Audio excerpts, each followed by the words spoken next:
Hello friends, welcome to my YouTube channel. તો આજે આપણે બનાવીશું બ્રેડ પેટીસ. તમે બ્રેડ પકોડા કે ઉલટા વડાપાઉં તો ઘણા બધા ખાધા હશે, પણ આજે આપણે બ્રેડમાંથી બ્રેડ પેટીસ બનાવીશું, જે મુંબઈ અને પુનાની ફેમસ છે. તો ચાલો આપણે શરૂઆત કરીએ બ્રેડ પેટીસ બનાવવાનું.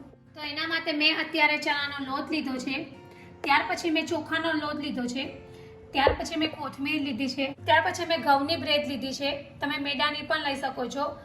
ત્યાર પછી મેં બોઇલ્ડ પોટેટોસ લીધા છે, આદુ મરચાં અને લસણની પેસ્ટ છે, અજમો છે, સોલ્ટ છે, હળદર પાવડર છે અને ગરમ મસાલો છે. તો ચાલો આપણે શરૂઆત કરીએ બ્રેડ પેટીસ બનાવવાની. તો સૌથી પહેલાં આપણે પેટીસ પર લગાવવા માટેનો મસાલો બનાવીશું. તો એના માટે મેં અત્યારે ગેસ ઉપર એક કઢાઈ લીધી છે, જેમાં મેં 1 થી 1.5 ચમચી ઓઇલ લીધું છે. ત્યાર પછી હવે આપણે તેમાં રાઈ એડ કરીશું અને રાઈને આપણે થોડી શેકાવા દઈશું. તો આપણી જે રાઈ છે તે શેકાઈ ગઈ છે. ત્યાર પછી હવે આપણે આદુ મરચાં લસણની પેસ્ટ એડ કરીશું અને પેસ્ટને આપણે 1 મિનિટ સુધી સાંતળી લઈશું, જેથી કાચી ના રહી જાય અને લસણનો કાચો સ્વાદ ન આવે.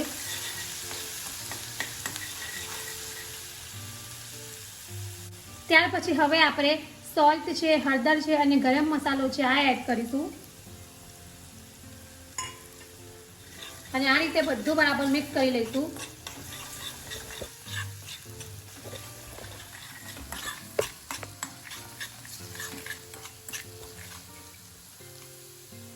ત્યાર પછી હવે આપણે બોઇલ્ડ પોટેટોસ એડ કરીશું. તો આ જે પોટેટોસ છે એની મેં છાલ કાઢી લીધી છે અને હવે આપણે આ રીતે મેશ કરીશું.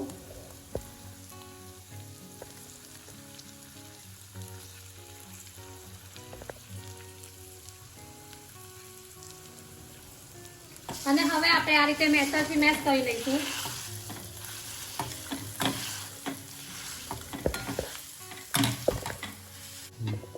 અને હવે આપણે લાસ્ટમાં ઉપરથી કોથમીર એડ કરીશું. તો આપણો જે બ્રેડની પેટીસ માટેનો મસાલો છે તે રેડી છે. હવે આપણે ગેસ ઓફ કરી દઈશું અને આગળની પ્રોસેસ કરીશું.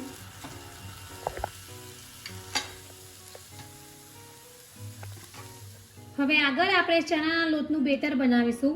તો એના માટે મેં અત્યારે એક બાઉલ લીધું છે, જેમાં આપણે આ ચણાનો લોટ એડ કરીશું.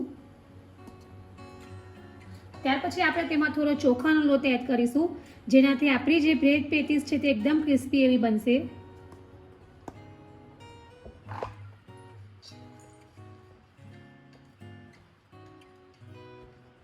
ત્યાર પછી આપણે તેમાં થોડો અજમો એડ કરીશું. ત્યાર પછી આપણે થોડી હળદર એડ કરીશું. ત્યાર પછી આપણે સોલ્ટ એડ કરીશું અને હવે આપણે પાણી એડ કરીશું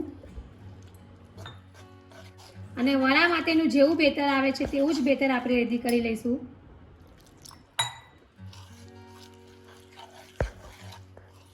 તો આપણું બ્રેડ પેટીસ માટેનું બેટર રેડી છે. ત્યાર પછી હવે આપણે આ બ્રેડ લઈશું અને આ રીતે વચ્ચેથી આપણે 2 ભાગ કરી લઈશું.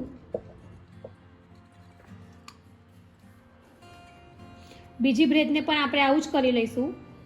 આ રીતે વચ્ચેથી પીસ કરી લઈશું. તો આ રીતે મેં બધી જ બ્રેડને કટ કરી લીધી છે. ત્યાર પછી હવે આપણે જે સ્ટફિંગ બનાવ્યું હતું તે એડ કરીશું.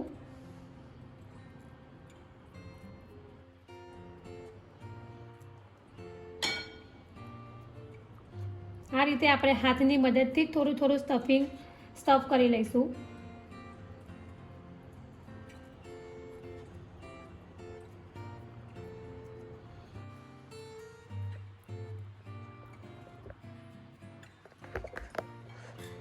તો આ રીતે આપણે બ્રેડ ઉપર સ્ટફ કરી લીધું છે.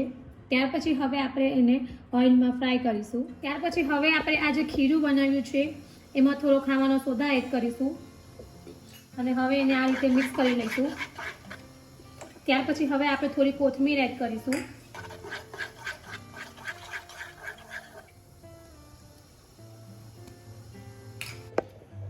તો હવે આપણે આ રીતે જે ચણાનું બેટર બનાવ્યું છે એમાં આ પેટીસને આપણે ડીપ કરીશું અને ઓઇલમાં ફ્રાય કરી લઈશું.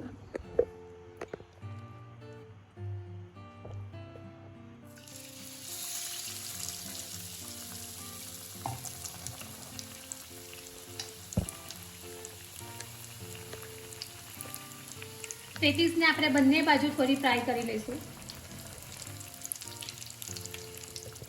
તો તમે જોઈ શકો છો કે આપણી જે પેટીસ છે તે બંને બાજુથી એકદમ સરસ ફ્રાય થઈને રેડી છે. તો હવે આપણે એને સર્વિંગ પ્લેટમાં બહાર કાઢી લઈશું. અને આ જ રીતે બીજી બધી પેટીસને પણ આપણે ફ્રાય કરી લઈશું. તો રેડી છે આપણી ગરમા ગરમ એવી મુંબઈ અને પુનાની ફેમસ બ્રેડ પેટીસ. તો તમે બ્રેડમાંથી બ્રેડ પકોડા કે ઉલટા વડાપાઉં તો ઘણી વાર બનાવ્યા હશે, પણ જો આ રીતે બ્રેડ પેટીસની રેસીપી ક્યારેય ટ્રાય ન કરી હોય તો એકવાર જરૂરથી ટ્રાય કરજો અને કમેન્ટ બોક્સમાં મને જણાવજો કે તમને મારી આ રેસીપી કેવી લાગી છે. જો તમને મારી આ બ્રેડ પેટીસની રેસીપી પસંદ આવી હોય તો મારી ચેનલને લાઇક અને શેર જરૂરથી કરજો અને આવી જ બીજી નવી રેસીપીઓ જાણવા માટે મારી ચેનલને સબસ્ક્રાઈબ કરવાનો ભૂલતા નહીં. તો ફરી પાછા આવા જ નવા વિડીયો સાથે મળીશું. ત્યાં સુધી bye bye and thank you for watching my video.